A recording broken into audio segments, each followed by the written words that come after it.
Hello दोस्तों।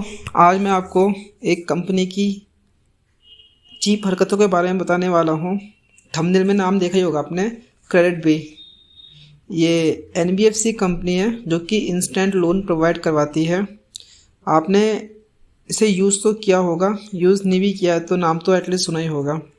आज 10 million से ऊपर डाउनलोड इसके ऑलरेडी हो चुके हैं और सब कुछ ठीक था। मतलब कोरोना वायरस के आने से लॉकडाउन लगा, फाइनेंशियल क्राइसिस आया, जो कि इंडिविजुअल बेसिस पे हमको, गवर्नमेंट को और सभी कंट्रियों को काफ़ी ज़्यादा लॉस हुआ था इससे। तो गवर्नमेंट ने अपने हैंड से जितना हो सकता था किया। जो लोन्स वगैरह थे उसका मोरेटोरियम फैसिलिटीज़ वो सारी चीज़ें थी जो कि उन्होंने अवेलेबल करवाई थी। तो उसके बाद भी ये एनबीएफसी कंपनी जो है छोटी इंस्टेंट लोन प्रोवाइड करती है, काफ़ी प्रेशर दिया उन्होंने वसूली करने के लिए। तो जी बिजनेस हो गया, इसमें आपके अनिल सिंह भी जी है। इन्होंने इसके अगेंस्ट काफ़ी कुछ किया था और फिर रेगुलेटर्स ने इसके अगेंस्ट लिया था एक्शन और शांत करवाया था इनको। नहीं तो आपको कुछ वीडियोस मिली होंगी, न्यूज़ में देखा ही होगा आप किस तरीके से ये बातें करते थे, धमकाते थे लोगों को। वह चलिए मेन टॉपिक पे आते हैं। ये क्या है कि कंपनी डेटा चोर है, ये मैं आगे आपको प्रूफ करूँगा। अभी कुछ हफ्तों पहले से इन्होंने मुझको मैसेज करना शुरू किया। ठीक है, जाए सब मैसेज करना इनका, क्योंकि लोन लिया है, ठीक है।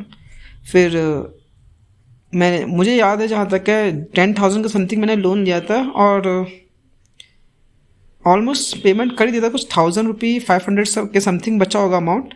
तो मैंने बोला ठीक है, आप मुझको मेरा लेज़र प्रोवाइड करवा दीजिए, कितना मेरा अमाउंट बचा हुआ है और कितनी लेट फीस पेनल्टी आपने इसमें डाला है वो आप मुझे प्रोवाइड करवा दीजिए। तो वहाँ से रिप्लाई आता है कि ठीक है, आप लॉगिन करके चेक कर लीजिए, आपको वहाँ पे मिल जाएगा वो सारी चीज़ें। मैंने कहा मेरा जो नंबर है इसमें रजिस्टर्ड वो बंद हो चुका है और इसमें लॉगिन थ्रू जीमेल का ऑप्शन भी नहीं है। तो कुछ खास रिस्पॉन्स आया नहीं इसने। फिर 2-3 बाद मुझे फिर मैसेज आता है, लीगल मैसेज जो उनका होता है। फिर मैंने बोला कि आप मॉडिफिकेशन दे दीजिए मुझको इसमें, ताकि मैं नए नंबर से लॉगिन कर पाऊँ। रिस्पॉन्स नहीं आता है। फिर मेरे पास वॉइस कॉल आता है व्हाट्सएप पे इसका, और वो बोलता है कि लेज़र क्या होता है। ये बंदे एनबीएफसी कंपनी में काम कर रहे हैं और इनको लेज़र नहीं पता कि लेज़र क्या होता है। चलिए कोई बात नहीं है। फिर कुछ दिनों बाद क्या होता है कि ये मेरे कॉन्टैक्ट्स को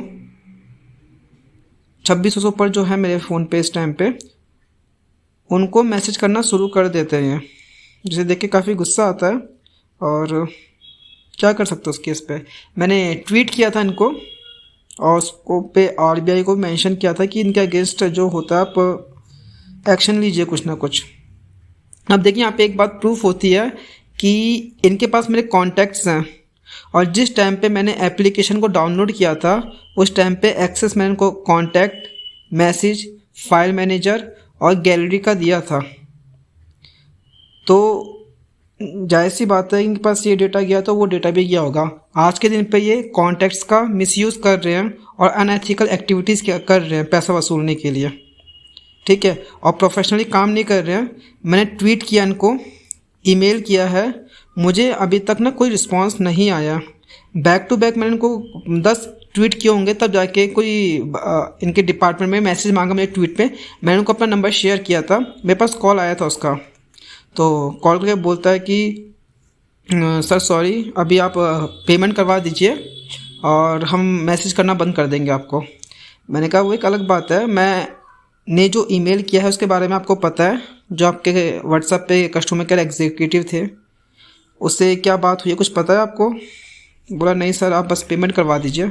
मैंने कहा भाई पेमेंट मैं करा दूंगा, अभी जो आपने मेरे कॉन्टैक्ट को ये मैसेज भेजा हुआ है मेरी गुडविल का क्या होगा। 2600 पर जो कॉन्टैक्ट हैं उनके सामने मेरी गुडविल आपने ख़त्म कर दिया। ये 420 की धारा ये है वो है बोल के आपने वो कर रखा है, इसका क्या होगा।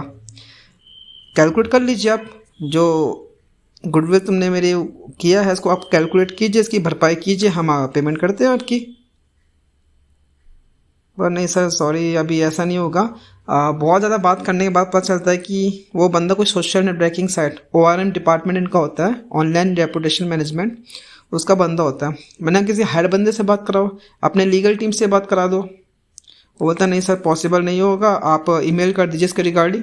मैंने कहा ईमेल तो ऑलरेडी किया है ना, कितना ईमेल करूँ मैं आपको। बोला नहीं सर आप फ्रेश ईमेल डाल दीजिए, ये है वह। मैंने कहा मैं फ्रेश ईमेल नहीं डालने वाला हूँ, जो एग्जिस्टिंग ईमेल है उसको मैं आरबीआई को फॉरवर्ड करूँगा और कंज्यूमर फोरम है उसको भी फॉरवर्ड करूँगा। बोला कि सर ऐसा आप पेमेंट करवा दीजिए सर, ऐसा नहीं होगा बस। मैंने कहा चलो छोड़ो, बात करना बेकार ही था, उससे हटा देते हैं। तो मेन डेटा की बात चल रही है, डेटा है क्या इसको थोड़ा समझ लेते हैं हम लोग। इसको समझने हैं तो चाइना का आप एग्जांपल है, तो चाइना से डेटा अच्छा कोई नहीं बता पाएगा आपको। ग्लोबल में टॉप कंपनी जो चल रही हैं गूगल, फेसबुक, यूट्यूब वगैरह, वो वहाँ पे बैन है। क्यों? डेटा प्राइवेसी के चक्कर में। और रिसेंटली डोनाल्ड ट्रंप टिकटॉक के पीछे पड़ गए थे डेटा प्राइवेसी के चक्कर में। इंडिया में टिकटॉक बैन, उसके साथ साथ कुछ चाइनीज़ एप्लीकेशन थी जो कि काफ़ी यूज़फुल थी, उसको तक बैन कर दिया। तो ऐसा इक्वालिटी रखिए ना। इंटरनेशनल कंपनी जो है, चाइनीज़ कंपनी है उसके लिए अलग रूल है, इंडियन कंपनी है उसके लिए अलग रूल है, ऐसा नहीं चलेगा ना। रूल सबके लिए सेम होना चाहिए। तो डिफेंस लाइन में एमआई के फ़ोन को बंद कर रखा है ना।